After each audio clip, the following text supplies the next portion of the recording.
Ya, terima kasih atas kesempatannya. Assalamualaikum Buya, salam kangen, lama nggak bisa sowan ini. Iya, insyaallah. Mudah-mudahan corona selesai dah. Insyaallah. Insyaallah. Dan salam kenal kepada Habib Husain Jafar. Kami ini semuanya pecinta Buya, karena memang dari awal perkenalan kami diperkenalkan oleh Allah kepada Buya itu memang Buya selalu menyampaikan pesan-pesan cinta. Tidak bosan-bosannya memang Buya selalu menyampaikan tentang kasih sayang. Karena ya mungkin memang Allah masih terus memberikan pesan-pesan tentang kasih sayang itu sendiri. Saya rasa seperti itu. Iya, jadi ada satu pemahaman tentang makna kasih sayang itu sendiri ketika saya mengkonfirmasi langsung kepada Buya waktu tahun lalu itu di tempat saya, bahwa saya masih ingat bahwa ketika Allah memperkenalkan saya kepada Buya ini, sepertinya Buya ini bukan mengajak saya beragama dalam arti tanda kutip untuk kepada hal-hal ritual saja, hal-hal seremoni yang artinya itu hanya menjadi kepuasan pribadi, tetapi Buya itu mengajak saya bertuhan. Dan saya konfirmasi ke Buya menjawab iya memang. Dan inilah yang menjadi satu ketertarikan, artinya sampai Buya itu mengajarkan kepada kami ini santrinya yang mungkin baru mau belajar benar ini, mengajak untuk memaknai keberadaan diri kita ini sebenarnya untuk apa. Allah menghadirkan kamu ini untuk apa sebenarnya? Apa untuk saling musuh-musuhan? Atau untuk saling mengklaim satu kebenaran hingga terjadi satu keributan yang tidak pernah selesai? Ketika kita hanya menteladani apa yang Rasulullah sampaikan dalam ranah ritual-ritual, dan itu tetap menjadi pertempuran beberapa golongan, tetap menjadi satu hal yang tidak pernah selesai bahkan sampai saat ini. Tetapi sangat sedikit orang yang mampu menangkap pesan-pesan Tuhan melalui diutusnya Kanjeng Nabi, yaitu sebagai bentuk kasih sayang. Itu sendiri tidak bisa ejawantahkan oleh orang-orang yang mengaku dirinya sudah Islam. Saya sampai ini orang-orang sibuk kepada ritual-ritual, tetapi mereka yang katanya cinta sama Kanjeng Nabi tidak mampu menduplikasi sifat-sifat Kanjeng Nabi yang luar biasa sebagai orang yang paling mulia. Orang yang paling mulia itu masih tawadu, masih rendah hati. Kita ini masih mengklaim kebenaran sendiri. Seperti itu yang karena ini bentuk apresiasi keseluruhan terhadap Buya. Dan Pak Priyo, kita sudah tangkap poinnya. Silakan. Barangkali ada yang mau ditanyakan gitu. Kita sudah tangkap poinnya. Mungkin ada satu kurang pemahaman ketika umat Islam masih seperti ini. Mungkin mereka lupa, mereka mempunyai Tuhan yang mempunyai sifat Rahman dan Rahim, itu sendiri masih dilupakan, makanya tidak bisa diimplementasikan terhadap dirinya. Mungkin seperti itu yang mau saya pertanyakan kepada Buya. Terima kasih kepada moderator dan kepada teman-teman. Assalamualaikum warahmatullahi wabarakatuh. Waalaikumsalam warahmatullahi wabarakatuh. Terima kasih Pak Priyo di Jakarta.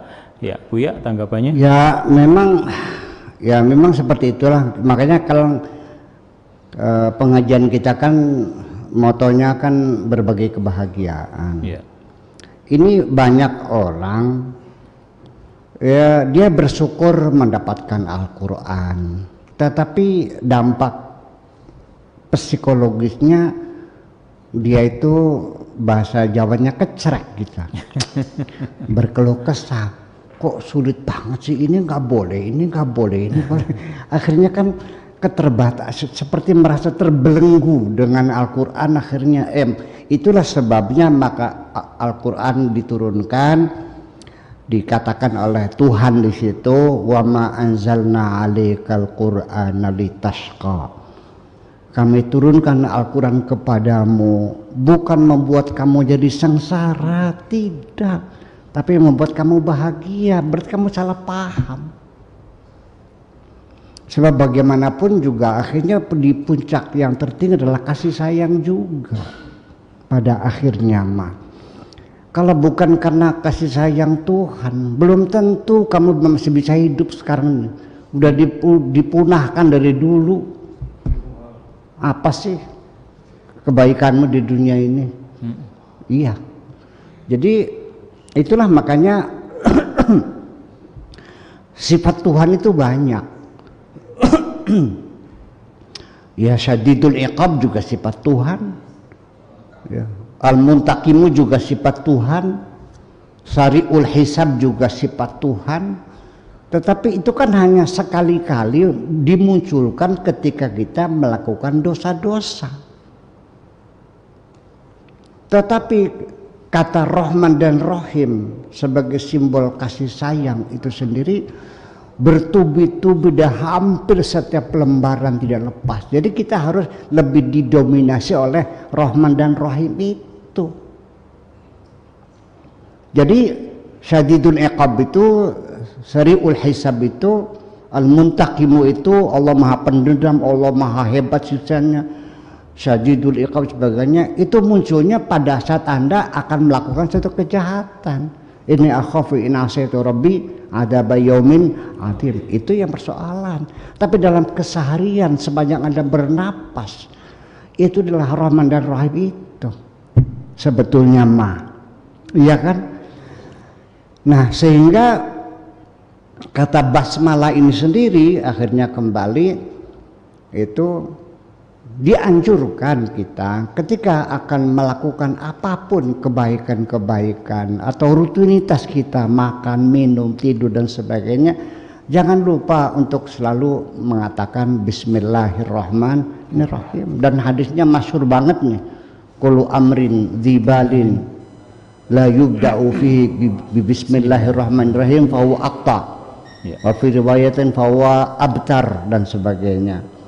Semua perbuatan yang baik kalau tidak dimulai dengan mengucapkan Bismillahirrahmanirrahim itu akan menjadi seperti kuda yang putus buntutnya, artinya tidak bernilai lah. Nah, tetapi sekali lagi ini Al-Qurannya bahasa Arab, kitanya orang Indonesia, kita mengandalkan terjemahan yang menerjemahkannya 11 profesor, iya kan? 11 kan? Iya, terjemahan resmi Depak itu kan sudah profesor. Nah, itu setiap ucapan kita Bismillahirrahmanirrahim itu bahasa Arabnya dari mulut, tapi hati kita kan berkata dalam bentuk menerjemahkannya, yaitu dengan nama Allah yang Maha Pengasih dan Maha Penyayang. Kan jauh banget. Ini kan penyimpangan, dan sudah saya sampaikan kepada Pak Menulis tadi sejak dulu, sejak tahun 90, 91, Pak ini terjemahan perlu disempurnakan lagi, sampai sekarang belum pernah disempurnakan, nggak tahu itu kenapa. Ya, dalam kesempatan kasih sayang ini juga saya perlu sampaikan bahwa kalau kita menerjemahkannya dengan nama Allah yang Maha Pengasih dan Maha Penyayang, maka artinya bahwa ba di sini lil isti'anah. Ba itu maknanya banyak, saya kumpulkan 36 makna. Ba itu banyak sekali.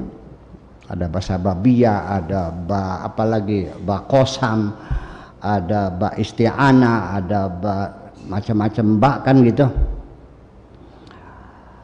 Nah, ba isti'anah itu di Indonesianya dengan, seperti doroba Zaidun Amran bil asa, Zaid mukul Umar dengan tongkat, bil asa dengan tongkat. Zabahtud dajajata bisikin, saya menyembelih ayam dengan tongkat. Jadi ba itu dengan makna isti'anah ketika dia masuk pada isim alat. Bil aso dengan tongkat, bisikin dengan pisau, bil hajari dengan batu. Nah kalau bismillah dengan dimana isti'anah, berarti Allah itu alat dong. Nah kemudian Rahman dan Rahim itu bukan dua sifat terpisah. Ar-Rahmanir Rahim, bukan Ar-Rahman war-Rahim. Kok diterjemahkannya pengasih dan penyayang? Dari mana kamu lancang memunculkan dan?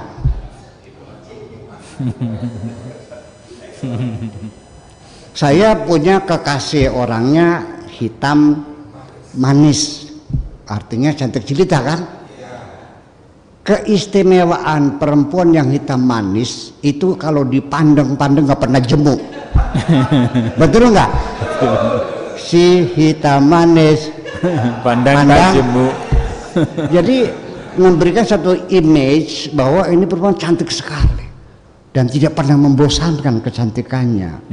Hitam manis itu kecantikan yang tidak pernah membosankan. Tetapi begitu Anda, karena Anda sentimen sama saya juga nih, Buya dulu pacarnya di sini, dulu pernah punya pacar di sini nih, orangnya hitam dan manis, sudah tak lempar batu. Kalau hitam dan manis itu hitamnya kayak silit dangdang, manisnya kayak gula batu. Iya. Nah itu kan persoalannya. Jadi bukan Ar-Rahman itu bukan ma'tufun ala rahim, Ar-Rahim ma'tufun ala Rahman, enggak ada huruf atapnya kok. Ar-Rahmanir Rahim, kasih sayang.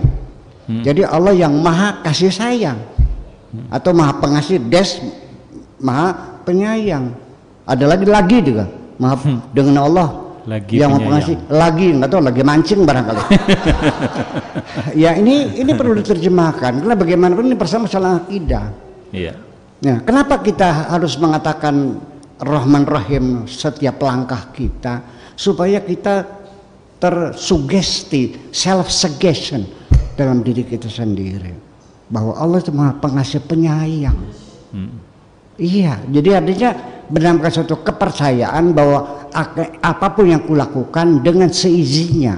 Nah makanya supaya itu menjadi suatu sugesti untuk self suggestion kita sendiri kita, maka Bismillah itu jangan dengan nama Allah, tapi atas nama Allah. Itu bedanya, atas nama Allah. Bismi Sya'bil Indonesia. Bung Karno nulis proklamasinya itu, kami atas nama bangsa Indonesia dengan ini menyatakan kenapa tidak dengan nama bangsa Indonesia? Kok atas nama? Sebetulnya kalimat sudah ada, atas nama itu artinya yang ingin merdeka ini adalah bangsa Indonesia. Dia penyambung lidah rakyat. Dia mengatakan atas nama bangsa Indonesia. Artinya bangsa Indonesia ingin menyatakan kemerdekaannya, tuh begitu. Jadi kalau kita mau minum baca Bismillahirrahmanirrahim atas nama Allah, artinya bahwa aku minum ini bukan mengikuti nafsuku, tapi aku sedang melaksanakan perintah Tuhanku. Makasih kita. Ya.